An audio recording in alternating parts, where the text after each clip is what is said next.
The American Gold Star Mothers, Inc. was formed in the United States shortly after World War I to provide support for mothers who lost sons or daughters in the war. The name came from the custom of families of servicemen hanging a banner called a service flag in the window of their homes. The service flag had a star for each family member in the United States Armed Forces. Living servicemen were represented by a blue star, and those who had lost their lives were represented by a gold star. Gold Star mothers are often socially active but are non-political. Today, membership in the Gold Star Mothers is open to any American woman who has lost a son or daughter in service to the United States. On the last Sunday in September, Gold Star Mother's Day is observed in the U.S. in their honor. The group holds a congressional charter under Title 36 of the United States Code. Founding.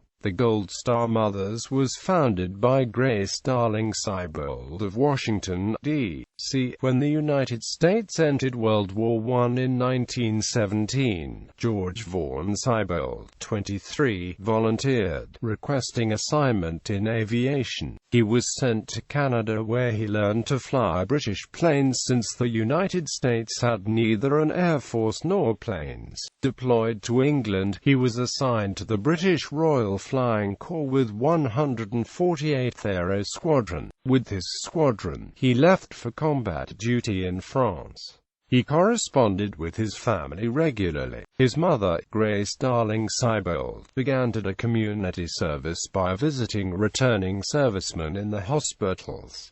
The mail from George stopped. Since all aviators were under British control and authority, the United States could not help the Seibold family with any information about the son. Grace continued to visit hospitalized veterans in the Washington area, clinging to the hope that her son might have been injured and returned to the United States without any identification. While working through her sorrow, she helped ease the pain of the many servicemen who returned so war damaged that they were incapable of ever reaching normalcy. But on October 11, 1918, George's wife in Chicago received a box marked "Effects of Deceased Officer First Lt. George Vaughan Seibold." The Seibolds also received a confirmation of George's death on November 4 through a family member in Paris. On Sunday, December 15, 1918, 9 days before Christmas Eve, the following obituary appeared in the Washington Star newspaper. Lieutenant G.V. Seibold, killed in action battling aviator, recently cited for bravery in France, is war victim. Lieutenant George Vaughan Seibold, battling aviator, cited for bravery in action some time ago, lost his life in a fight in the year August 26 last. His father, George G. Seibold, has been officially notified of his son's death by the War Department. Lieutenant Seibold was a member of the 148th U.S. Aero Squadron. He was first reported missing in action, though a number of circumstances led to the fear that he had been killed. Hope was sustained until now, however, by the failure to receive definite word.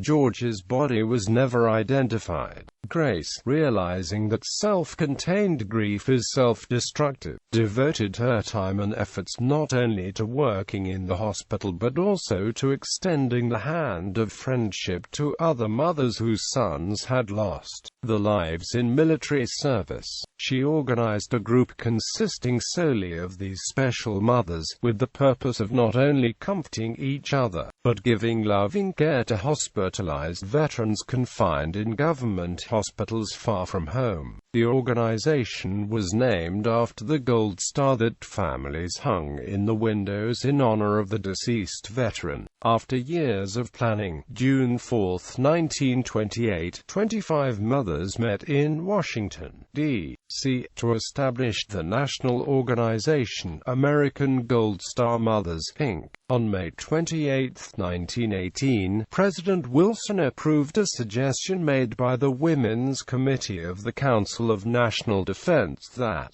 instead of wearing conventional mourning for relatives who have died in the service of the country, American women should wear a black band on the left arm with a gilt star on the band for each member of the family who has given his life for the nation. The service flag displayed from homes, places of business, churches, schools, etc., to indicate the number of members of the family or organizations who are serving in the armed forces or who have died from such service. Service flags have a deep blue star for each living member in the service and a gold star for each member who has died. Thus, the gold star and the term Gold Star Mother as applied to mothers whose sons or daughters died in World War I were accepted. They have continued to be used in reference to all American military engagements since that time.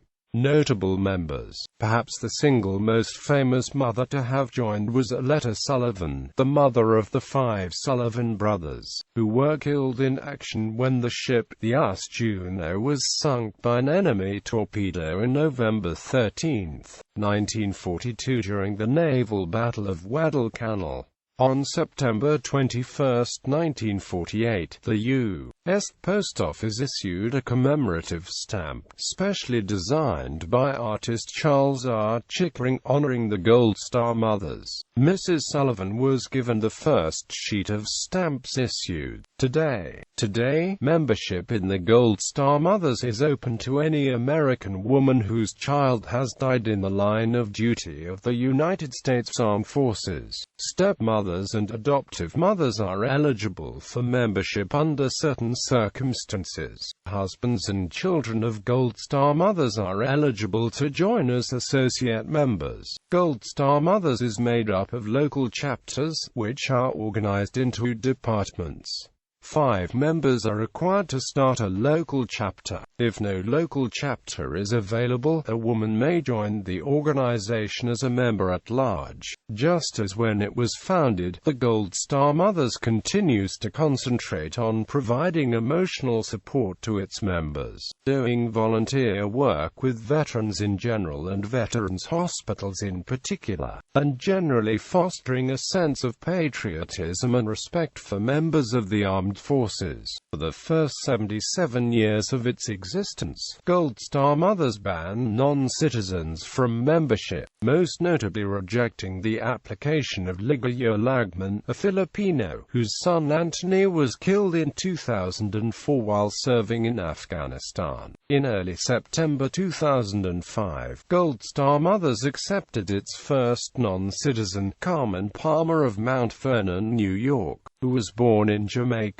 as a member. Palmer's son, Marine Corporal Bernard Gooden, died in 2003 in Iraq at age 22. The group currently has 933 members. In September 2012, President Barack Obama rededicated the last day in September as Gold Star Mothers and Families Day. Uniform. The uniform consists of a white skirt, white shirt, and a white blazer, with a gold star embroidered on either lapel, and gold piping on the sleeve cuffs and collars, and white shoes, either Mary Jane's or pumps, with a white cap, similar to a women's service hat, with gold piping. This uniform is worn at all parades, meetings, and social functions connected with military functions. License plates. All 50 states plus Guam offer some form of a specialty license plate for motor vehicles owned by specific members of Gold Star families.